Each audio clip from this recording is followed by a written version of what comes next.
Dice la palabra de Dios, San Juan 9, del 1 al 12, vamos a leer.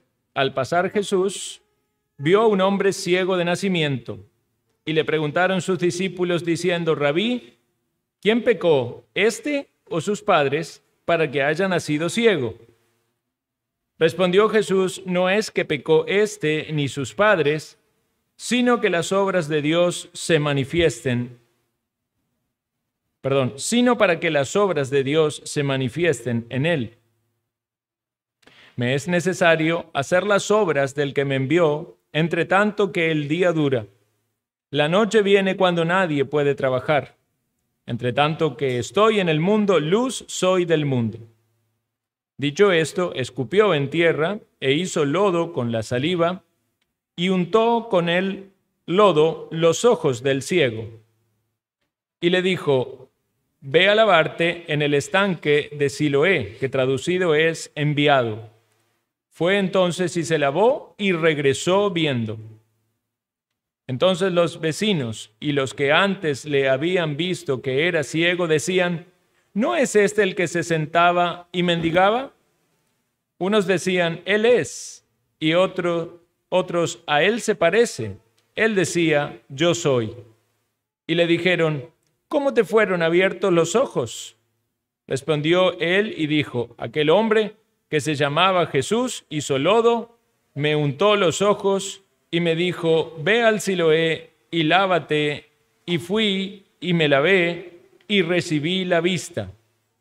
Entonces le dijeron: ¿dónde está él? Él dijo: no sé. Hasta aquí nomás, hermanos, en la lectura de la palabra de Dios. Este capítulo 9 trata sobre la historia de la sanación de este hombre, y evidentemente la historia es más amplia porque luego viene todo un interrogatorio que le hacen los religiosos, pero nosotros vamos a centrarnos en este sermón tan solo en la primera parte, que es la parte del milagro en sí, y vamos a dejar la parte del interrogatorio con los religiosos y posterior respuesta del Señor para el siguiente sermón. Debemos recordar que en el capítulo 8 vimos una extensa discusión del Señor con esos mismos religiosos que procuraban matar al Señor. Ellos realmente no soportaban la palabra de Dios, no la podían oír, no la aceptaban, no la toleraban y querían matar al Señor. Pero no se había cumplido el tiempo, por lo tanto el Señor, luego de decir todas las palabras que eran necesarias para testimonio a ellos y también, como vimos en su momento, también llamándoles sinceramente al arrepentimiento y a la esperanza. Pero luego el Señor sale de entre medio de esas personas y nos encontramos en el inicio de este capítulo que al pasar por allí vio a un hombre ciego de nacimiento. Entonces, debemos ver que algo que utiliza el autor de este evangelio, el apóstol Juan, es hacer relatos donde hay una discusión o una conversación, pero también él va metiendo, colocando esos encuentros del Señor con ciertas personas. Los vimos desde el inicio, en el capítulo 4, con una mujer samaritana, con la cual la llama a la salvación con el agua viva, anteriormente con Nicodemo, un religioso. En el capítulo 5 acontece la sanación de un paralítico en el estanque de Betesda, y fue precisamente esa obra del Señor la que despertó en los religiosos un rechazo tan grande, porque él había sanado en un día de reposo, y estos hombres atados a las tradiciones y a los ceremonialismos no podían aceptar que alguien hiciese una labor o una tarea en el día de reposo. El Señor, con numerosas intervenciones, deja en claro de que hacer misericordia no solo era algo que podía hacerse en el día de reposo, sino que debía hacerse. Y él había socorrido a ese hombre en esa situación. Aún así, ellos procuraban matarle. Ahora nos encontramos nuevamente con esta situación en la cual el Señor tiene un encuentro con una persona en necesidad. Entonces vemos en el Evangelio de Juan que hay predicación o enseñanza del Señor, algunas veces en forma de monólogo, algunas veces hablando con sus discípulos o en encuentros con estos religiosos en forma de disputa, pero también estos encuentros con aquellas personas que recibían un milagro de parte del Señor o alguna charla especial con relación a la condición espiritual. Recordemos también, hermanos, que muchos de los milagros eran la manera en la que el Señor no solamente estaba confirmando sus credenciales como el Mesías, como el enviado, justamente es el nombre allí hace referencia, ¿verdad?, del estanque de Siloé, del enviado, sino también el Señor estaba ilustrando un problema en el corazón de las personas, un problema espiritual y el milagro más grande, que es el milagro de la salvación. Entonces, dice que vio Jesús a un hombre ciego de nacimiento. No sabemos cómo llegó esa información al Señor, que este hombre era ciego de nacimiento. El autor del Evangelio simplemente lo escribe, lo relata allí. Es posible que en la misma conversación con los discípulos ellos le hayan dicho eso al Señor. Y son los discípulos los que entonces le preguntan al Señor acerca de ese hombre. Y le dicen, versículo 2, Rabí, ¿quién pecó, este o sus padres, para que haya nacido ciego? Entonces, esta pregunta de los discípulos es un tanto filosófica, se remonta a la cuestión acerca de la causa o el origen por el cual hay sufrimiento. Pero quisiera hacer mención también, que es interesante, dice un teólogo, teólogo R.C. Sproul, de que muchas veces hay un razonamiento equivocado en las personas. Saben que los razonamientos están basados en argumentos, y cuando los argumentos no son válidos, cuando no hay una cadena lógica en la forma de pensar, uno cae en lo que se llama falacia, una falacia. Es decir, una falacia es tener un argumento inválido. Bueno, los discípulos aquí están diciendo, este hombre que está ciego de nacimiento, ¿es a causa de qué? ¿Del pecado de él o del pecado de sus padres? Y esta es una falacia que se llama falacia del falso dilema. Están planteando dos opciones para una pregunta o un argumento original. Y no siempre todas las cosas se van a responder con dos opciones. Puede ser que haya una tercera opción que no está en consideración. Entonces, ellos parten de un argumento equivocado. Es que solamente el pecado es la razón del padecimiento de este hombre, ¿verdad? Solamente hay dos opciones. Y necesitamos entonces considerar esto porque realmente no es un tema menor. El tema del sufrimiento, el tema del origen del mal, seguramente es algo que usted ha pensado.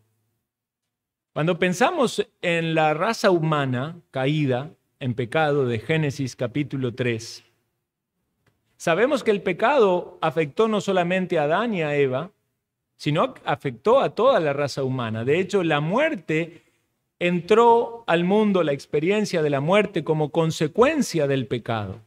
Y entendemos que el sufrimiento también, ¿verdad? No había sufrimiento antes del pecado de Adán y Eva. Estaban en el huerto, tendrían que trabajar, tenían que ponerle nombre a los animales, pero no había ni siquiera fatiga o sudor en ese trabajo.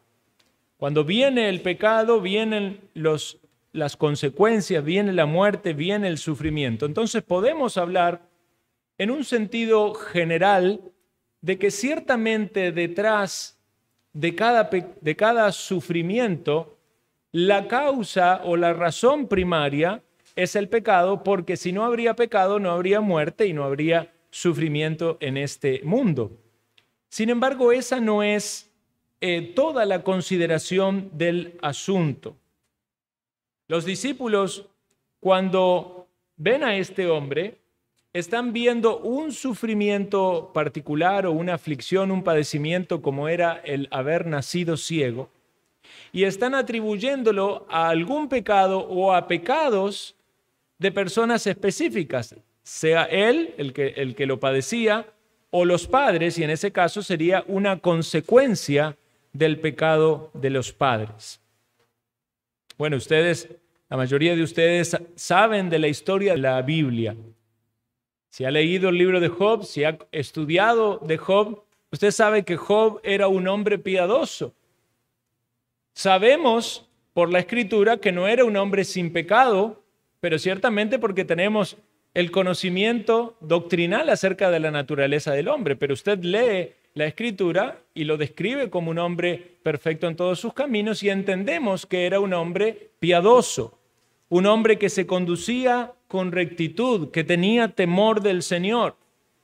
Cuando usted empieza a leer esa historia y ve todos los sufrimientos y las calamidades por las que tuvo que pasar este hombre, no solamente perdiendo a sus seres queridos en un solo momento, sino también soportando sobre su propio cuerpo, en su salud, todas esas enfermedades, dificultades, y encima tener que sostenerse frente a la crítica de sus amigos. No fue nada fácil lo que este hombre vivió.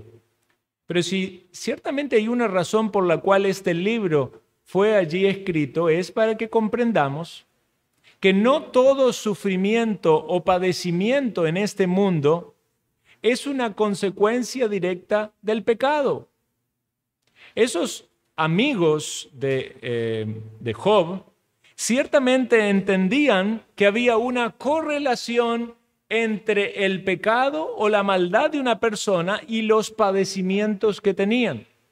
Entonces, si Job estaba padeciendo por muchas calamidades, proporcionalmente debía ser su maldad. Y entonces, como al mirar a Job no se hallaba ninguna maldad, la manera más fácil de juzgar la maldad en Job era decir que era un gran hipócrita, que su corazón era todo lo contrario a lo que él vivía.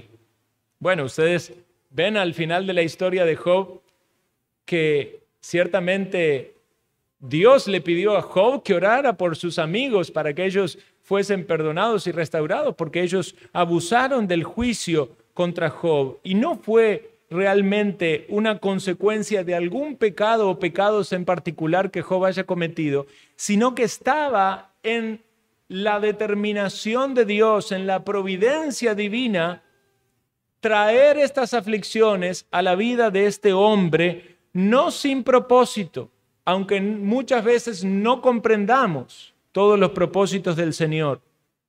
Pero ciertamente Dios en su soberanía y en su poder, Él determinó traer esta aflicción no como consecuencia de algún pecado particular en Job. Ciertamente Job tiene que aceptar que fue Dios y reconocer su insensatez, su ingenuidad, pero no con eso está diciendo, bueno, sí, es verdad, trajiste todo esto a mí por mi pecado. No, Job conoce más a Dios en el medio de la aflicción.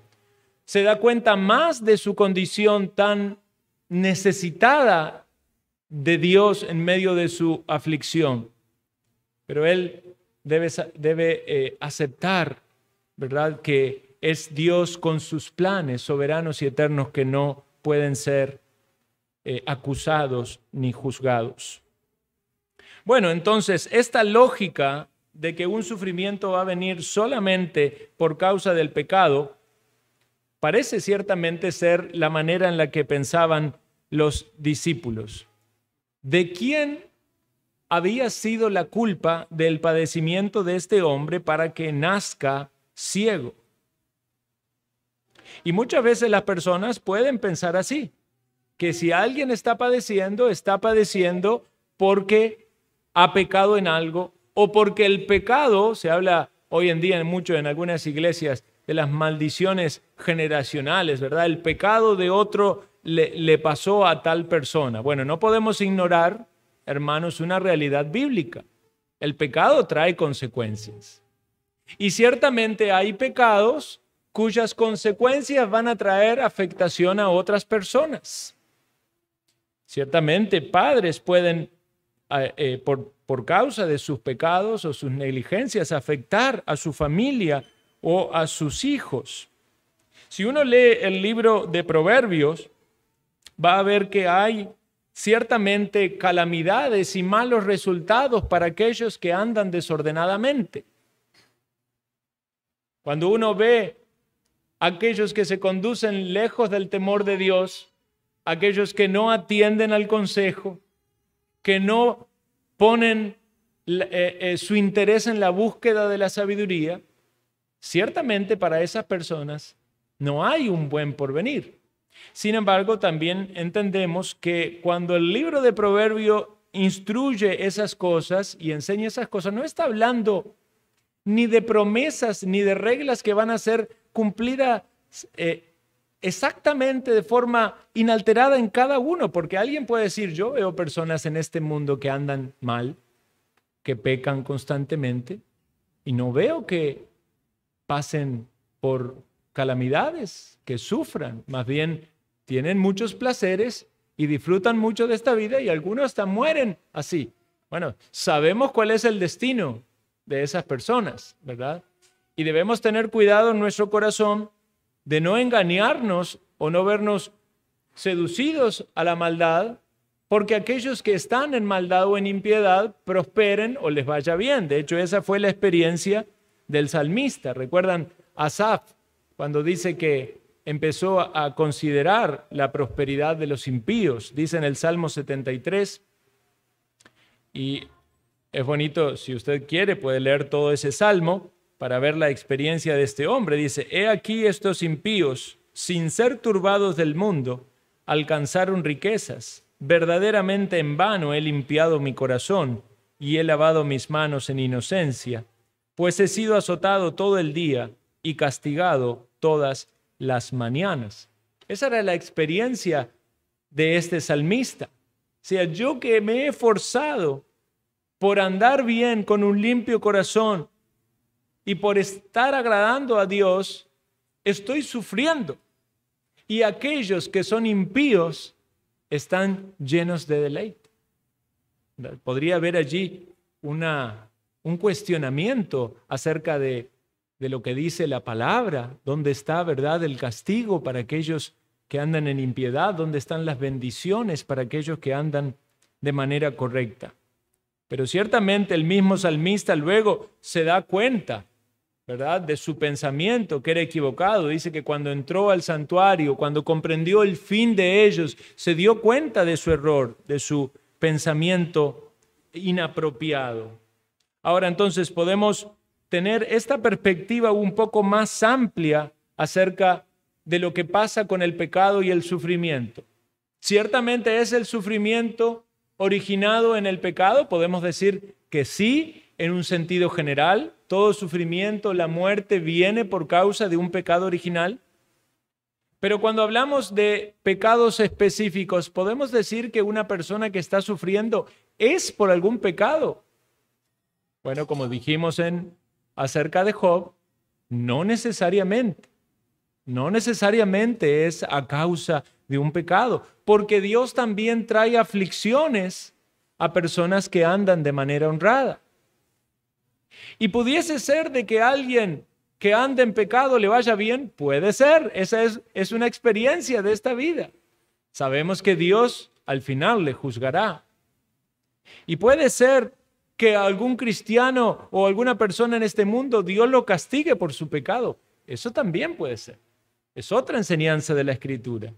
Lo vemos en numerosas ocasiones. Lo vemos, por ejemplo, cuando David pecó con Betsabé y sabemos lo que pasó con el niño que fue engendrado. Lo vemos cuando María con Aarón murmuraron acerca de Moisés por la esposa que él tenía y sabemos cómo Dios trajo un castigo sobre María y fue llena de lepra.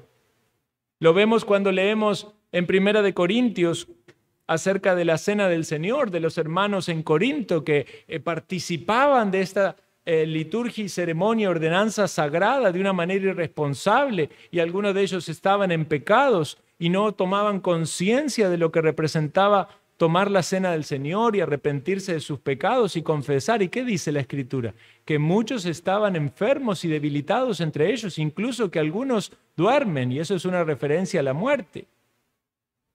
Entonces podemos pensar que evidentemente Dios puede traer un sufrimiento o un castigo por causa del pecado. Y de hecho, si usted es de Cristo, si usted es un hijo de Dios, una de las maneras en la que usted puede comprobar que efectivamente es un hijo de Dios es porque ha experimentado la disciplina del Señor.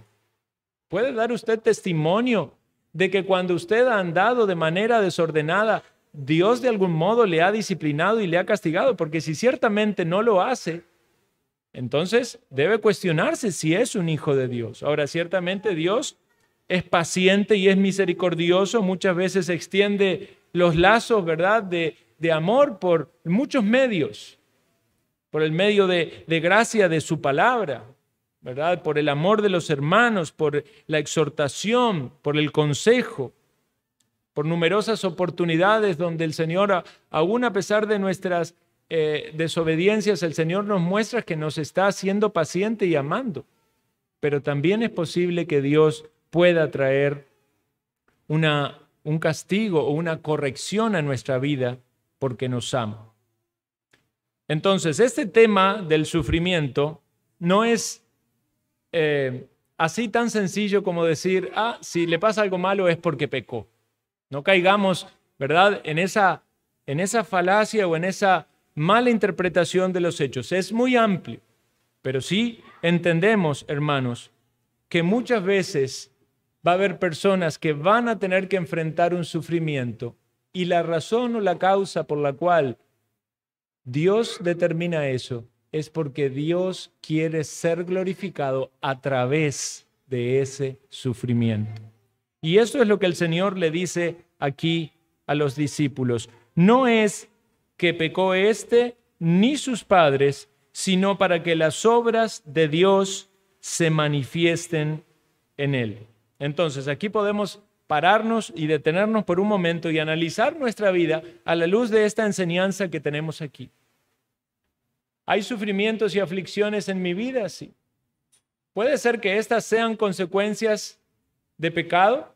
¿Puede ser que Dios haya traído alguna disciplina a nuestra vida? Debemos tomarlo como buenos hijos del Señor y aceptar esa corrección, esa disciplina, y pensar qué es lo que Dios está demandando de cambios en nosotros, un arrepentimiento genuino y sincero. Pero ¿está usted sufriendo o cargando aflicciones en su vida en las cuales no le encuentra el sentido o la razón? ¿No creen que haya sido por algo que usted haya hecho, simplemente una determinación así de Dios? Entonces piense que el propósito de Dios es por medio de esa aflicción que Él sea glorificado. Una tendencia natural de nuestro corazón es a quejarnos en medio de los sufrimientos y las aflicciones. Y vean cuántas cosas malas salen de la aflicción, que hasta tenemos envidia de aquel que no sufre lo que uno sufre. Entonces, Dios puede estar allí trabajando en el corazón de los suyos para aprender a tener un corazón moldeable, sumiso, dispuesto a aceptar la voluntad de Dios. Pero no tan solo en el sentido de purificarnos, sino también en el propósito que Dios tenga por medio de ese sufrimiento que uno tiene que atravesar. Bueno, hay muchos testimonios que uno podría mencionar al respecto. A los niños siempre les gusta ver esas fábulas de los que estuvieron presos en los campos de concentración, testimonio de Corrie ten Boom y otras historias más que hay. Y uno piensa, ¿verdad? Todos esos jóvenes, esos niños, esas personas que han tenido que sufrir cosas tan terribles. ¿Cómo poder entender eso? Bueno, debemos saber que Dios soberano tiene un propósito en medio de todo eso y aunque no lo comprendamos, Dios es un Dios de amor.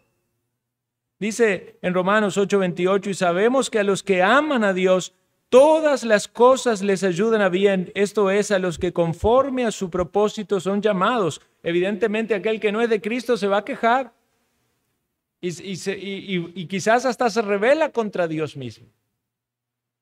Pero puede ser que Dios quiera por medio de un sufrimiento salvar a alguien. ¿No es eso lo que vemos en los milagros? Aunque no todos aquellos que recibieron milagros fueron salvos. Pero ciertamente el Señor se acercó a muchos de ellos no solo para darle sanidad, sino también para darle la salvación. Algunos conocen el testimonio de Joni Eareckson Tada, esa mujer ya es grande, ¿verdad? Pero ella en su juventud tuvo un accidente y quedó paralítica, no sé si es paralítica o parapléjica, algo así, no puede mover gran parte de su cuerpo. Pero Dios le ha usado grandemente para predicar el Evangelio y también traer consuelo a muchas personas que están en aflicción. ¿Está usted, hermano o hermana, sufriendo por algo de lo cual considera que no hay un castigo allí divino ni una corrección? ¿Está usted entendiendo que Dios quiere ser glorificado en medio de eso? No sabemos quizás si por medio de un milagro de salud, si es un padecimiento de salud. Pero como dice un hermano que yo estimo mucho, que él tiene un problema en la vista, ¿verdad? Y él dice, yo sé que en algún momento voy a ver. No sé si de este lado de la eternidad o del otro lado de la eternidad, pero yo estoy seguro que el Señor me va a sanar. Entonces él entiende que el propósito es que Dios sea glorificado, aún con la limitación. El apóstol Pablo tenía, ¿verdad?, alguna limitación, alguna dificultad, y clamaba a Dios, dice, clamó 3 veces, pero Dios, ¿qué le dijo? Bástate mi gracia, porque mi poder se perfecciona en tu debilidad. ¿Está usted con alguna limitación, con alguna dificultad? ¿Ha considerado el socorro de la gracia de Dios? Porque piense que Dios puede ser glorificado no solo removiendo lo que para usted es incómodo o una aflicción o un sufrimiento, sino también estando eso allí. Porque Dios es glorificado en su corazón. Y en el testimonio que usted va a dar a través de cómo soporta y sobrelleva esa aflicción. Veamos cómo continúa ese texto. Dice el Señor, me es necesario hacer las obras del que me envió, en tanto que el día dura, la noche viene cuando nadie puede trabajar, entre tanto que estoy en el mundo, luz soy del mundo. Bueno, una vez más estos contrastes y estas analogías o ilustraciones. El Señor ya había hablado antes de que Él es la luz del mundo. Y sabemos que el mundo está en tinieblas, tinieblas espirituales. El Señor viene a alumbrar este mundo. Las personas que no quieren ir a la luz se esconden para que sus obras no sean puestas en evidencia. Si el Señor alumbra con su luz, es posible que el pecador entonces vea su condición de suciedad y la necesidad de ser limpio. Cuando el Señor alumbra su corazón, si usted es consciente de su pecado, usted ve su pecado y la necesidad que tiene de una obra de Dios. Cuando alguien no ve su propio pecado es porque está cegado. Y esta es la descripción que la Biblia hace del pecador en este mundo. Está cegado, enceguecido, no puede ser consciente de su necesidad. ¿Y qué necesita? Necesita la luz de Cristo. Por eso Jesús dijo, yo soy la luz del mundo. ¿Ha visto usted su propia condición? ¿Ha visto sus propios pecados? ¿Es usted de aquellos que se acerca a la luz para que la luz de Cristo le ilumine y para que pueda ver más su pecado, porque sabe que también es esa misma luz la que va a limpiar sus pecados? ¿O es de aquellos que se aleja de la luz para que no sean reprendidos, porque sus obras son malas? Viene usted y se expone a la palabra de Dios y al mensaje del Evangelio porque quiere recibir al Salvador y la provisión que el Salvador da. ¿O viene solamente para calmar su conciencia y pensar de que está bien, está cumpliendo con ciertas cosas religiosas? El trabajo del Señor es alumbrar. Lo que hace Dios por medio de su palabra es alumbrar.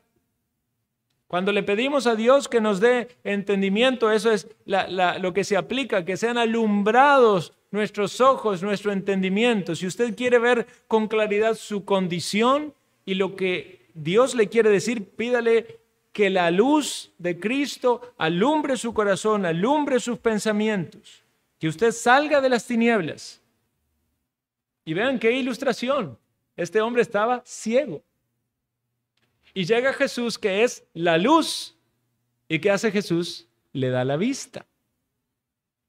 El Señor ilustra con milagros realizados en el mundo físico, un milagro que es mucho mayor que el que hace en el mundo espiritual.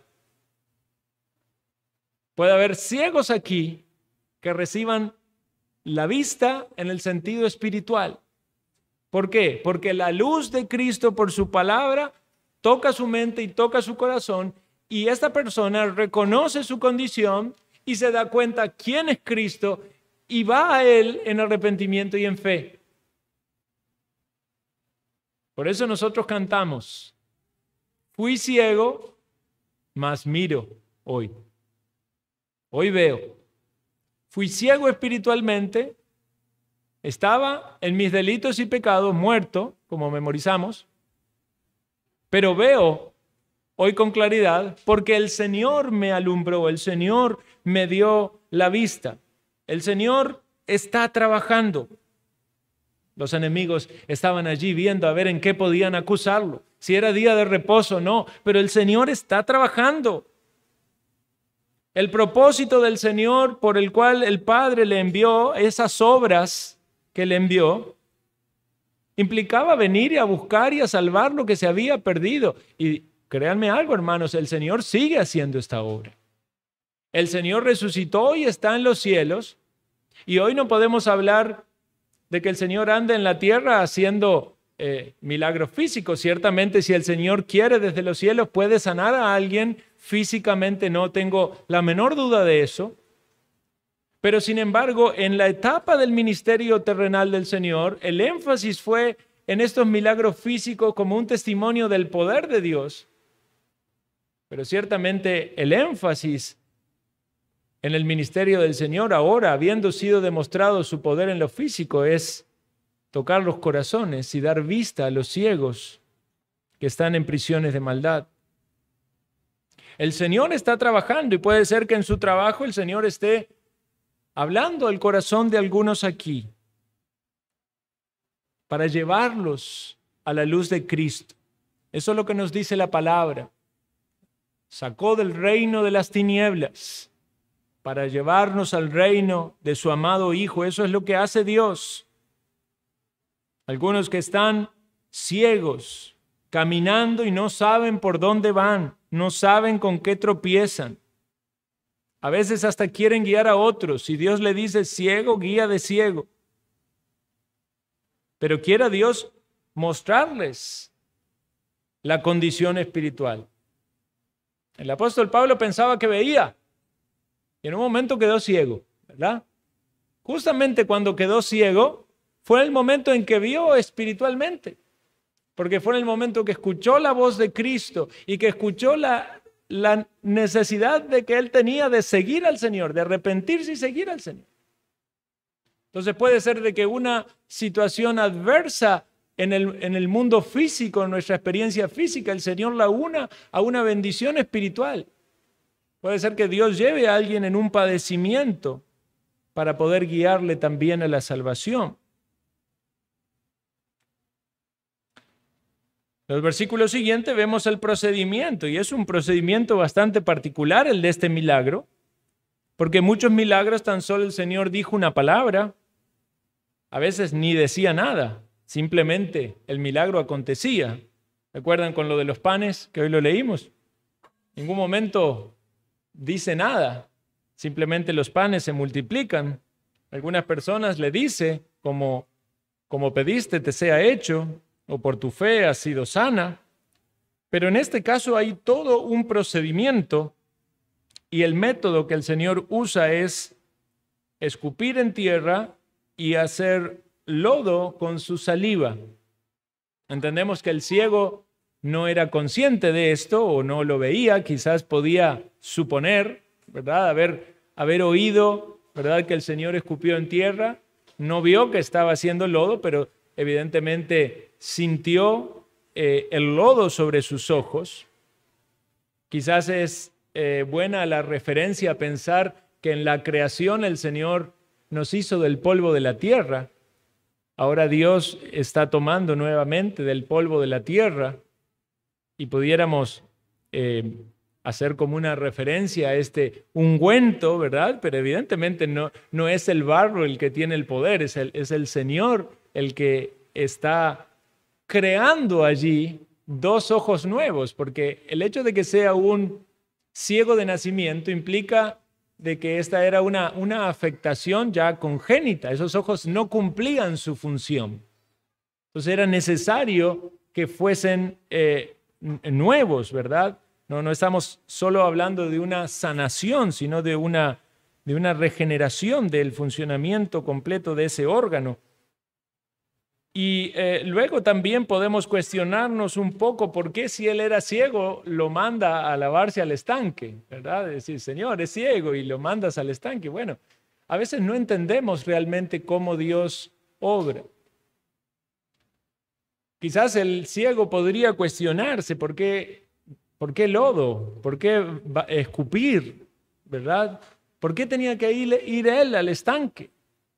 Quizás usted pueda cuestionarse de formas en las que Dios obra. Puede haber hasta cosas que no le gusten. Puede ser que no le guste decir, tengo que ir a la iglesia. Bueno, pero Dios me lleva a la iglesia.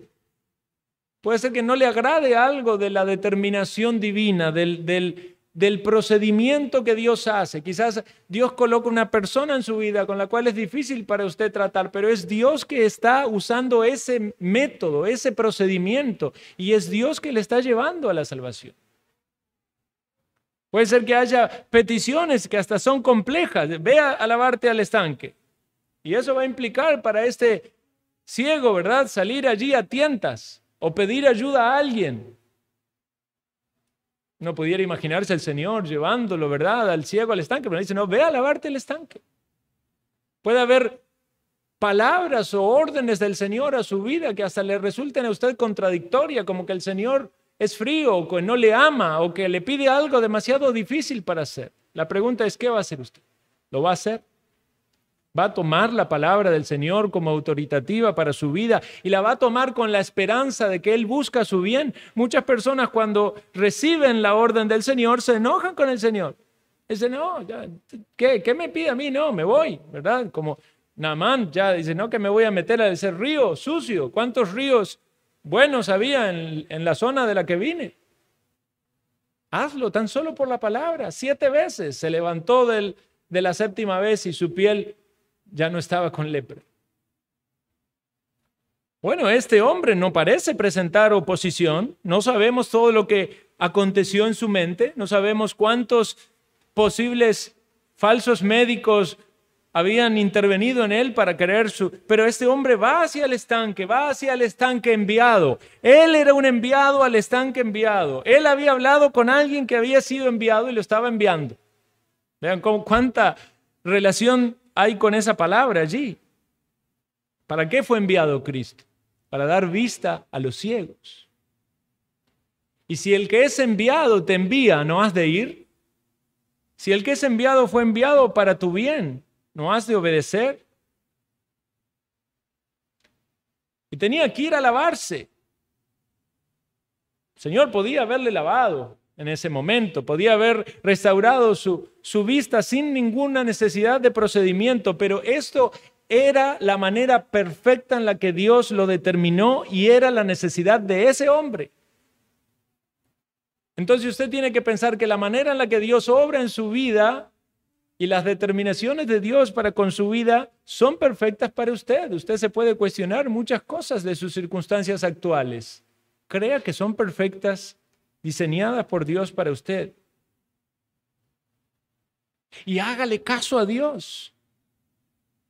Hágale caso a Dios. Vaya y lávese. Está pidiendo a Dios que se arrepienta de alguno de sus pecados, que corrija algo en su vida. Hágalo. No estoy diciendo que usted debe ganarse la salvación. No es que este hombre se ganó la sanidad. Era todo por gracia. El tema es la obediencia a la palabra de Dios, porque eso también pone a prueba su fe. O usted solo quiere la sanidad, pero no quiere hacerle caso a Dios. Solo quiere la salvación, pero no quiere someterse a Dios. Eso no existe. Es Dios nuestro Salvador y es también nuestro Señor, como meditábamos en la mañana. ¿Qué quería el Señor hacer en esta persona? ¿Quería sanarle? ¿Qué quería probar en medio de eso? Seguramente si había fe verdadera. Lo interesante de esta historia es que este hombre se va, llega al estanque, se lava y regresa ahora viendo. ¿Saben qué? Eso es maravilloso, porque este hombre que ya seguramente tenía una edad avanzada y había mendigado toda su vida, vio por primera vez. Imagino yo que al lavarse y ver, lo que él más quería ver en ese momento era quién es aquel que le había dado la vista. Y es por eso que regresa a ese lugar. O sea, cumplió con esa palabra del Señor, fue, se lavó, regresó, y ciertamente cuando regresó, ya el Señor no estaba. Pero lo que vemos aquí es el testimonio y el impacto que causa en aquellas personas que le habían visto. Dice el versículo 8. Entonces los vecinos y los que antes le habían visto que era ciego decían, ¿no es este el que se sentaba y mendigaba? Unos decían, él es, y otros, a él se les parece. Él decía, yo soy. Vean, fue tan impactante este cambio que ver a este hombre ya caminando, actuando, ¿verdad? Como una persona sana, viendo, para algunas personas ya no era el mismo. O sea, ni siquiera podían relacionar de que era la misma persona, pero ahora veía, pensaban que era otra persona. El Señor le había dado la vista. Esto nos habla del cambio tan drástico y significativo en esta persona. Y si lo interpretamos a la luz de la salvación, esto debería hacernos pensar en el testimonio tan impactante que debe ser para aquellos que nos conocían antes de venir a Cristo y aquellos que le ven luego de que usted vino a Cristo. Al punto tal de que digan, no eres la misma persona o no pareces la misma persona. Ese es el cambio que produce el Evangelio cuando aquellos que están en ceguera espiritual reciben la luz de Cristo y ven al Señor, reciben la salvación. No somos la misma persona. El Señor nos ha hecho nuevas criaturas. Y este debería ser el testimonio y el impacto que el creyente dé en su entorno. Y si ciertamente nadie nota ese cambio, si ciertamente la persona sigue siendo un mendigo, aun cuando vea, si sigue mendigando, no van a notar ese cambio. Deberíamos entonces preguntarnos, ¿cómo es el cambio que el Señor ha hecho en nuestra vida? ¿Es un cambio notorio? ¿Ha sido transformada nuestra vida por el Evangelio ahora que tenemos a Cristo de modo tal de que quienes nos conocían de antes pueden dar testimonio de que esa persona es diferente? Hermano, por eso nosotros cuando recibimos a alguien en la iglesia le pedimos que comparta su testimonio. Porque queremos ver que sea un verdadero creyente y ciertamente todos podemos ser engañados por un testimonio muy bonito redactado. Pero muchas veces queremos conocer a alguien que dice ser un creyente y, por ejemplo, vamos y visitamos su hogar y vemos su familia o le preguntamos a sus seres queridos, ¿es esta persona que dice ser un creyente? ¿Ustedes piensan que es un creyente? Si usted fuera evaluado por aquellos que le conocen en su entorno, sus familias, sus vecinos, sus amigos, pueden dar testimonio de que usted es un creyente, de que usted ha recibido la vista espiritual, de que usted tiene la luz de Cristo, de que vive para Él y le sigue. No significa esto que no tropecemos, que no andemos, ¿verdad? Que no tengamos luchas. Pero ciertamente un creyente cambia su manera de vivir, porque Dios le ha impactado, le ha dado una nueva vida, una nueva naturaleza. No vive como vive antes. Estas personas le dicen, ¿cómo te fueron abiertos los ojos? ¿Cómo te fue devuelta la vista? Si a ustedes le preguntaran, hermano, hermana, ¿cómo fue que su vida fue transformada? Vean qué maravilloso el poder del testimonio en la conversión. Casi que ni siquiera usted tiene que tener la iniciativa en evangelizar, porque tan solo cuando la persona le ve y contrasta su manera de actuar con lo que es y lo que era, ellos mismos le van a preguntar y va a decir, ¿qué te pasó? ¿Qué cambió en tu vida? ¿Cómo es que ahora actúas así? ¿Cómo te fueron abiertos los ojos? Y usted le va a poder hablar de Cristo. Aquel hombre que se llama Jesús hizo lodo, me untó los ojos, me dijo, ve al Siloé, lávate, fui y me lavé y recibí la vista. Quizás con otras palabras, se puede contar sus situaciones en las cuales vivía, la manera en la que Dios obró, le guió en medio de sus sufrimientos, de sus adversidades, las cosas que Dios usó. Evidentemente, el mensaje del Evangelio, lo que Cristo hizo en la cruz, cargando su pecado, muriendo en su lugar, nuestro lugar, y usted arrepintiéndose de sus faltas, creyendo en Cristo. ¿Cómo está, hermano, nuestro compromiso de dar testimonio a los que nos rodean?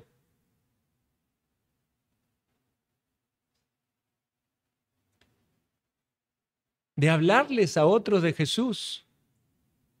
Estamos aprovechando de esas oportunidades para decir lo que ha pasado en nuestra vida. Quizás alguien en sus primeros pasos de la vida cristiana no pueda decir con seguridad todo de Cristo. Ni siquiera sabía dónde estaba. Todavía no le había visto. Pero sabes lo que Él hizo. Sabes lo que te dijo. Sabes cuál es el efecto en tu vida.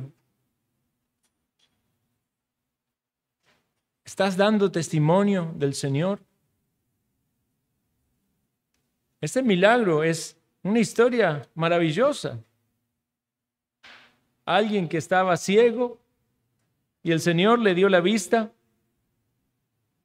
Y es una ilustración grandiosa del testimonio de muchos de nosotros que podemos decir, estaba ciego, no veía espiritualmente, pero un día el Señor me alumbró, me hizo consciente de mi pecado, de mi condenación, de la necesidad de un Salvador.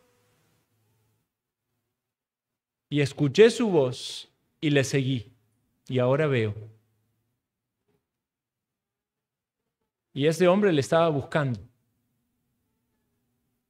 Si usted está aquí, usted está buscando del Señor, se pregunta dónde está Cristo. Quiere estar con Él, quiere estar cerca de Él, porque usted sabe lo que Cristo hizo por usted. Quiere el Señor obrar en todos nosotros. Si es usted de Cristo, usted quiere estar con Él. No quiere volver a mendigar. Quiere que su vida sea diferente. Quiere seguir al Señor.